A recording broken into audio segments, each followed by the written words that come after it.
पैर।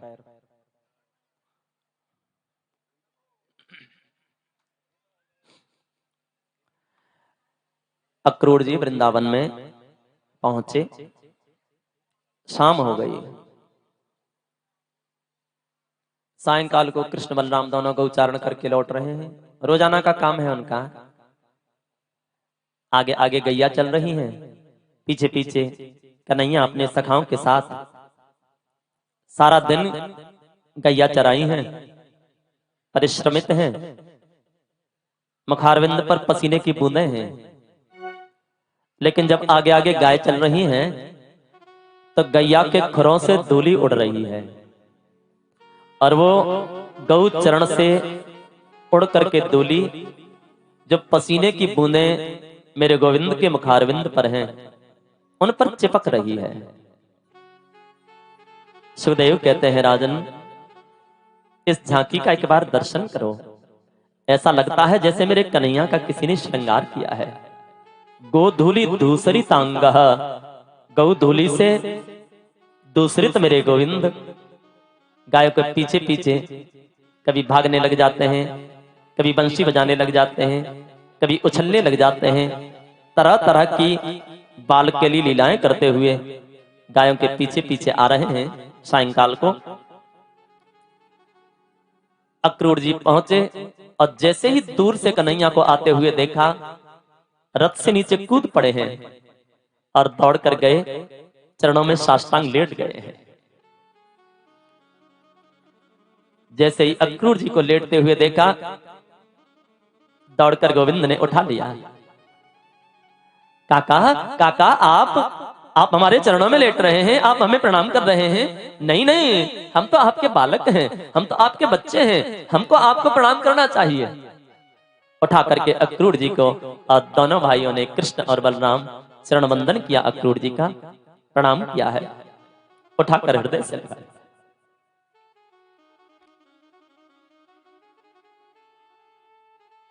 हृदय में प्रेम उमड़ रहा है अक्रूर जी के, आंखों से प्रेमाश्रु छलकने लगे। कन्हैया के सिर को भिगो दिया।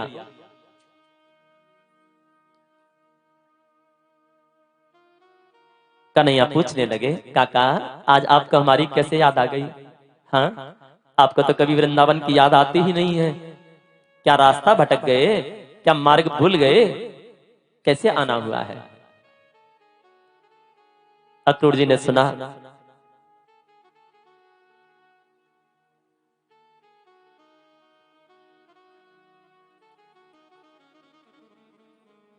पूछ रहे हैं कैसे आना हुआ, बताना चाहते हैं कि मैं क्यों आया हूं, लेकिन कहते हैं हृदय से बात उठती है और वाणी तक आते आते रुक जाती है। कई बार प्रयास किया, कह दूं इनसे क्यों आया हूं, बार बार पूछ रहे हैं, कहो ना काका, कहो ना, बोलते क्यों नहीं हो, कैसे आना हुआ है, बताओ ना। लेकिन अक्रूर जी सोच रहे हैं, मैं तुम्हें कैसे कह दूं, मैं कैसे कहूं कि तुम दोनों को मैं मरवाने के लिए लेने आया हूं। वाणी अवरुद्ध हो गई है, कंठ गदगद हो गया, कुछ बोला नहीं जाता। दोनों हाथ पकड़े हैं दोनों भाइयों ने और कहते हैं, कृष्ण काका जी आप मत कहो, आप मत बोलो, हम तुम्हारे कहे बिना ही समझ गए कि तुम क्यों आए हो। मामा ने हमें मारने के लिए बुलाया है ना, लेकिन हाथ जोड़ करके तुमसे बस एक प्रार्थना करना चाहता हूं काका। क्या गोविंद? बोले मेरे वृंदावन में जाकर के आप किसी से कह मत देना कि मामा कंस ने हम दोनों को मरवाने के लिए बुलाया है। अगर आपने वृंदावन में किसी से जाकर के ये कह दिया तो शायद मेरे वृंदावन वासी जीवन भर मुझे वृंदावन से बाहर एक कदम जाने नहीं देंगे, क्योंकि उनका मैं प्राण हूं, उनकी मैं आत्मा हूं, उनका मैं जीवन हूं। हाँ? कोई भी व्यक्ति ऐसा होगा जो अपने प्राण को निकाल करके दे दे, अपनी आत्मा को निकाल करके दे दे। वृंदावन शरीर है और मैं वृंदावन की आत्मा हूं। केवल आप इतना कह देना मेला लगा है वहां पर, मेला दिखाने के लिए दोनों भाइयों को लेने आया हूं। दोनों हाथ पकड़ करके और अक्रूर जी को लेकर के गए हैं। जाकर पहुंचे, बाबा नंद ने स्वागत किया। अहो भाग्य हमारा जो आज आप पधारे, आइए अक्रूर आइए, बहुत बहुत आपका स्वागत, बहुत बहुत अभिनंदन। और तुरंत आसन दिया है, आसन पर विराजमान किया। अक्रूर जी को जलपान ला करके जलपान कराया और उसके बाद में जब बैठ गए हैं, अब राजी खुशी पूछी।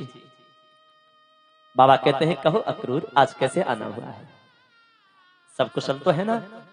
महाराज कंस, उनका परिवार, मथुरा में सब शांति तो है, सब मंगल तो है ना? अक्रूर जी ने कहा हाँ बाबा सब ठीक है। तो कैसे आना हुआ, यही कारण आगमन तुम्हारा? अक्रूर जी कहते हैं महाराज कंस ने मेले का आयोजन किया है, आसपास के सब गांव वालों को बुलाया है मेला देखने के लिए, आपको भी निमंत्रण दिया है बाबा, आप भी अपने गोप साथियों के साथ में चल करके मेला देखें मथुरा का। और सुनो नंदराय, हाँ मैं विशेष रूप से आपके दोनों पुत्र कृष्ण और बलराम को लेने आया हूं। जैसे ही कहा मैं कृष्ण और बलराम को लेने आया हूं, मैया यशोदा अपने कक्ष में अंदर बैठी थी, भोजन कर रही थी, हाथ में कौर लगा था, लेकिन जैसे कान में आवाज पड़ी कि कोई कृष्ण बलराम को ले जाने की बात कर रहा है, हाथ से कौर छूट गया। दौड़कर बाहर आई, निकल करके चिल्लाती है अरे कौन है भैया, अरे कौन है लाला जो मेरे कृष्ण बलराम को ले जाने की बात कर रहा है? बाहर निकल कर आई भाग करके यशोदा, सामने देखा अक्रूर जी बैठे हैं।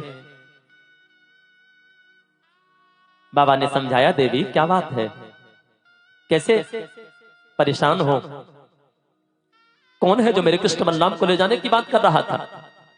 बोले अक्रूर आए हैं, मथुरा में मेला लगा है बहुत सुंदर, हमको निमंत्रण देने आए हैं और कृष्ण बलराम को मेला दिखाने के लिए ले जाना चाहते हैं। मैया कहती है नहीं नहीं मुझे कोई मेला वेला नहीं दिखाना, मेरे कन्हैया तो यहीं पर ठीक है, मैं नहीं भेजती मथुरा। इतने में कन्हैया मचल गए और कन्हैया कहते मैया मैया हम तो मथुरा जाएंगे, हम तो मेला देखने के लिए जाएंगे, हम तो मेला देखेंगे। बच्चा तो ऐसे ही होता है ना, बाल हट तो बड़ी विचित्र होती है। कन्हैया मचल गए हैं, नहीं नहीं भैया हम तो जाएंगे, अब हम छोटे नहीं है, अब हम बड़े हो गए हैं। बाबा ने भी कहा हाँ हाँ देवी यशोदा, अब ये बालक नहीं है, अब ये बड़े हो गए हैं, कब तक तेरे आंगन में छिपे बैठे रहेंगे, इन्हें बाहर तो आना जाना शुरू करना ही पड़ेगा। अब तुम चिंता ना करो, मैं चला जा रहा हूं ना, एक दिन मेला दिखा करके इन्हें वापस ले आऊंगा, इसमें चिंता करने की क्या बात है। जैसे तैसे करके यशोदा को समझाया। बाबा नंद शाम को ही निकल गए हैं अपने गोप साथियों के साथ, कन्हैया से कह के गए हैं लाला हम तो जा रहे हैं, धीरे धीरे पैदल पैदल पहुंचेंगे और तुम अपने काका के साथ में सवेरे आ जाना, वहीं पर भेंट होगी। कन्हैया ने अक्रूर जी को बुलाया और बोले काका जी ऐसा करना सवेरे 4 बजे रथ तैयार कर लेना, हमें अंधेरे में निकलना पड़ेगा, अगर देरी हो गई तो हो सकता है हमें कोई जाने ना दे। बातें हो गई, रात्रि को सोए हैं सब, कन्हैया अपने पलंग पर सो रहे हैं, जहां पर कन्हैया सोते हैं ना जिस कक्ष में, उसी कक्ष में मैया का भी पलंग है, मैया भी वहीं सोती है। सुखदेव कहते हैं राजन आधी रात का समय होगा लगभग, अचानक गोविंद की आंखें खुल गईं और कन्हैया ने क्या देखा, बगल में जो मैया का पलंग है ना वो सूना पड़ा है, मैया नहीं है। खड़े हुए मैया मैया ओ मैया मैया मैया कह करके आगे बढ़े तो क्या देख रहे हैं, मैया तो एक खंबे के साथ में सिर लगा करके बैठी है और रो रही है।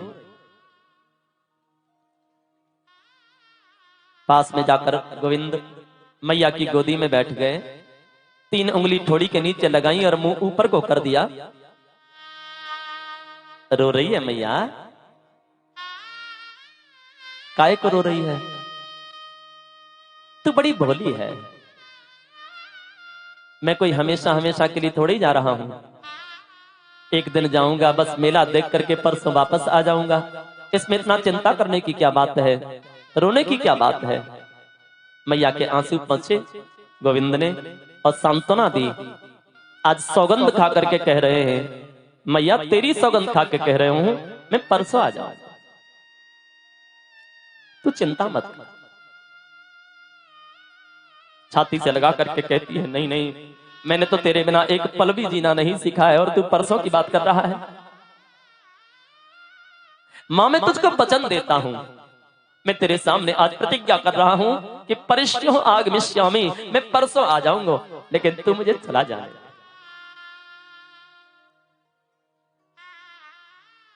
अच्छा ठीक है,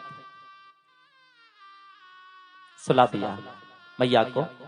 प्रातः 4 बजे रथ तैयार हो गया है। दोनों भाई तैयार होकर के निकल करके गए रथ में बैठने के लिए। जैसे ही द्वार पर पहुंचे हैं, दरवाजे पर जैसे ही दोनों पहुंचे, सामने देखा हजारों गोपियां खड़ी हैं।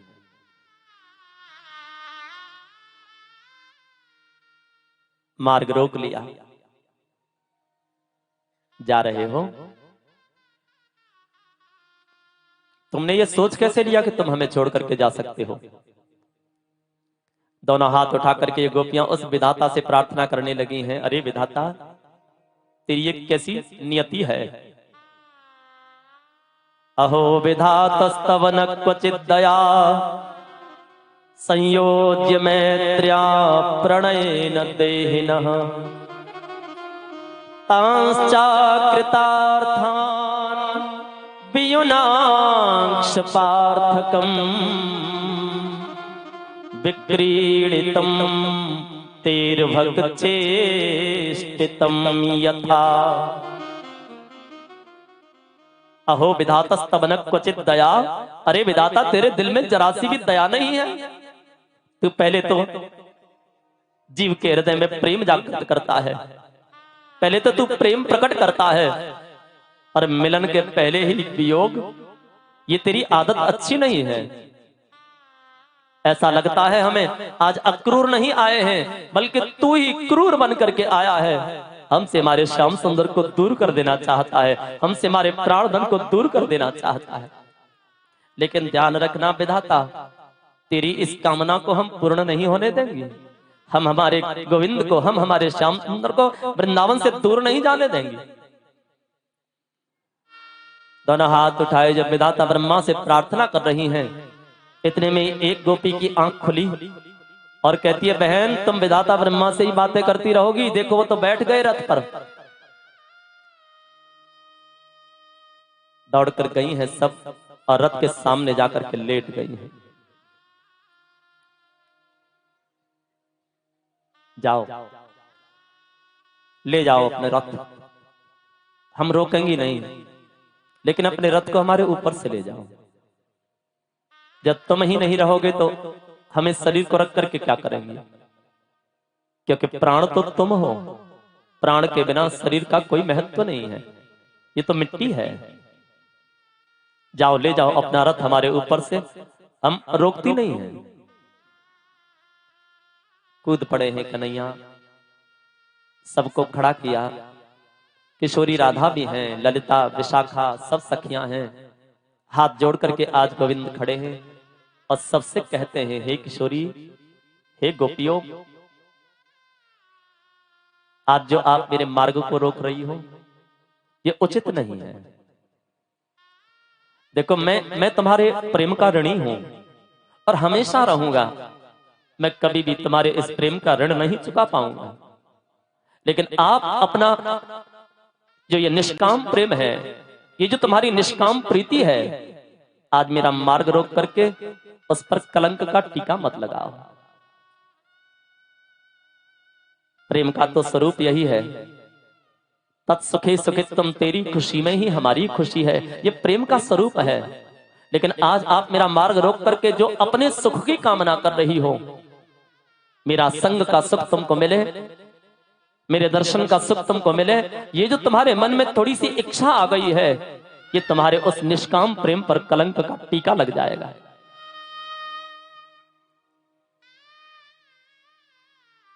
प्रेम में अपनी कोई कामना नहीं होती, प्रेम में तो केवल देना होता है, लेना नहीं होता।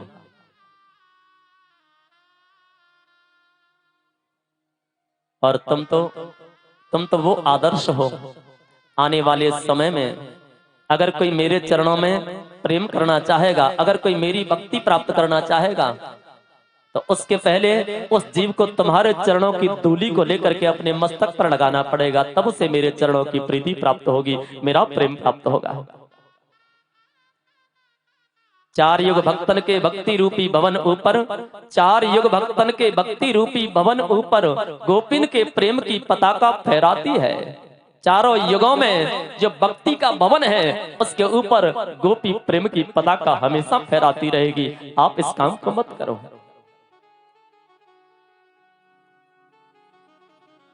गोपी प्रेम की ध्वजा जिन गोपाल किए बस अपने और धरि श्याम भुजा, गोपी प्रेम की ध्वजा। ठीक है, हमारी बात समझ में आ गई। जाओ तो चले जाओ, हम तुम्हारा मार्ग नहीं रोकती।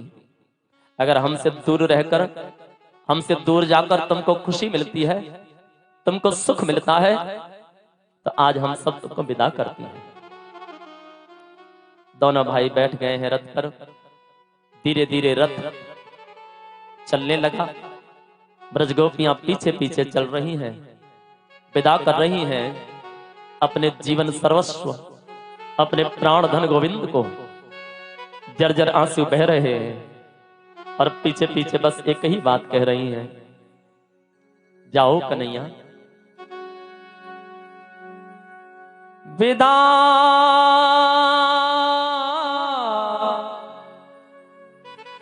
गोपाल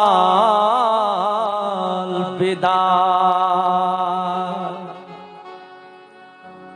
विदा मेरे लाल विदा। तेरे सुख में सुख हमारो, तूने नन को उजियारो। विदा गोपाल विदा। आज तुमको विदा करती है, लेकिन एक बार जरा कन्हैया इनकी तरफ देख लो। ये जो खिरक में गाय खड़ी है ना, एक बार जरा इन पर दृष्टि डाल दो। देखो तो मानो तुमसे केवल इतना कहना चाहती हैं, हे गोपाल, अगर आप हमें छोड़कर चले गए तो हम तिनका चरना भूल जाएंगे। एक बार जरा इन वृक्षों पर बैठे इन पक्षियों की ओर देख लो। ऐसा लग रहा है जैसे समाधि में चले गए हैं, जैसे कोई महात्मा आंखें बंद करके समाधि में चला जाए। मानो तुमसे कहना चाहते हैं, कन्हैया, अगर आप चले गए वृंदावन को छोड़ करके तो हम चहकना भूल जाएंगे। हमारे लिए ना सही, अपनी इन गायों के लिए लौट आओ, इन वृंदावन के बोले पक्षियों के लिए लौट आओ। पीछे पीछे चल रही हैं और रुदत्य गतः प्रियः, रुदन करते हुए कह रही हैं। इनका कहना भी मानो एक गायन है, एक रुदन है।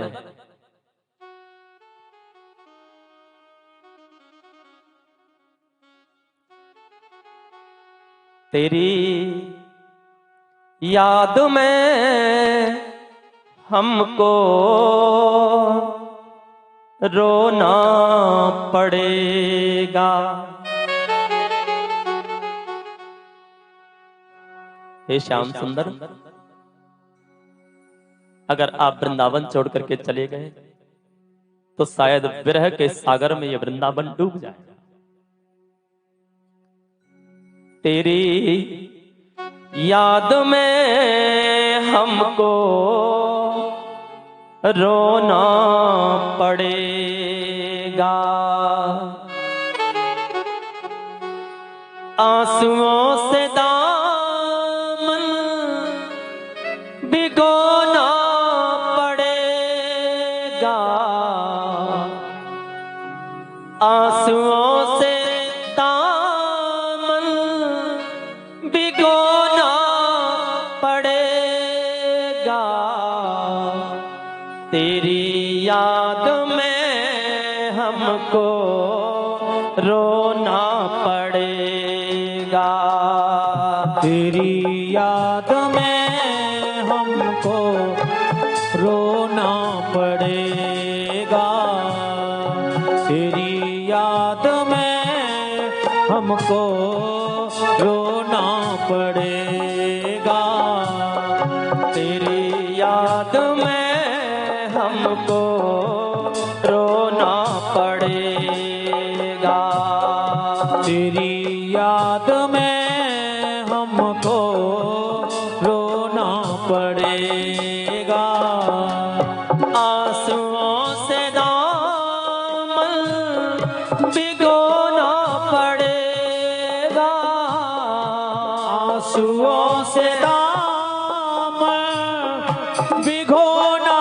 पड़ेगा, आंसुओं से दामन भिगोना पड़ेगा, तेरी याद में हमको रोना पड़ेगा, तेरी याद में हमको रोना पड़ेगा।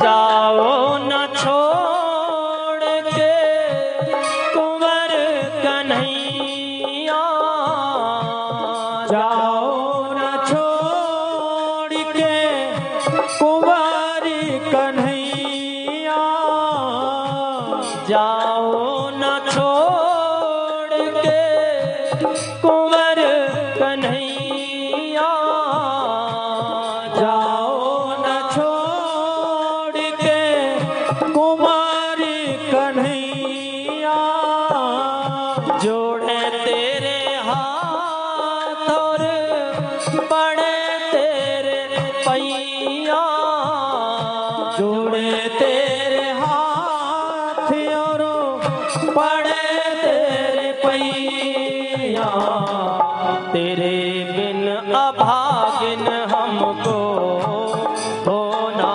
पड़ेगा, तेरे बिन अभागिन हमको होना पड़ेगा, तेरी याद में हमको रोना पड़ेगा, तेरी याद में हमको रोना पड़ेगा, रोना पड़ेगा, रोना पड़ेगा, रोना पड़ेगा।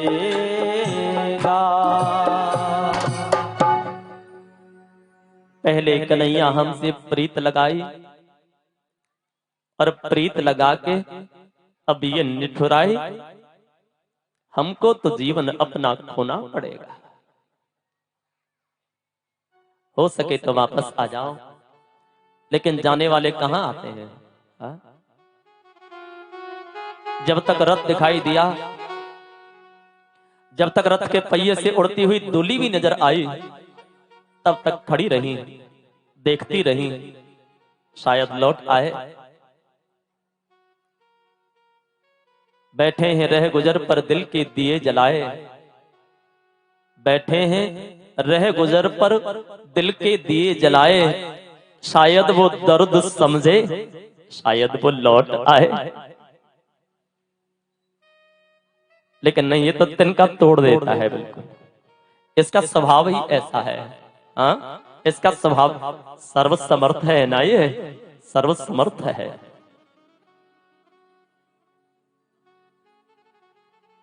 यही तो इसकी सामर्थ्य है। प्रेम करता है, प्रेम करता है तो सारे अतिक्रमणों को पार कर जाता है, और जब तिनका तोड़ता है तो ऐसे तोड़ के चला जाता है जैसे जानता ही नहीं है।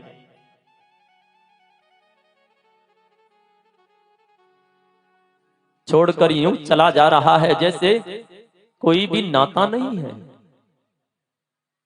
मोड़कर मुंह चला जा रहा है, याद कोई भी आता नहीं है। न मैया की याद, न किशोरी राधा की याद, न अपने किसी सखा की याद, सबसे तिनका तोड़कर चल दिया। ये वैशिष्ट्य, ये सामर्थ्य है कन्हैया की, कृष्ण की। लौट आई हैं गोपियां पत्थर रख के हृदय पर।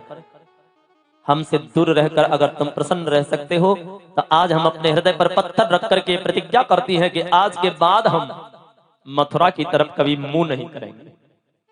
वरना तो ये गोपियां रोजाना जाया करती थी मथुरा में, रोजाना जाती थी वृंदावन से मथुरा, कोई दूर नहीं है, 2-3 कोस। रोजाना दूध दही माखन बेचने के लिए मथुरा जाती हैं। लेकिन जिस दिन से वो गया है वृंदावन छोड़ करके, कभी भी गोपियों ने मथुरा की तरफ एक कदम नहीं बढ़ाया। हमारे मथुरा पहुंचने से अगर तुमको कोई कष्ट हो, तुम्हारी लीला में कोई व्यवधान हो, ऐसा काम हम कभी नहीं करेंगे। चले गए।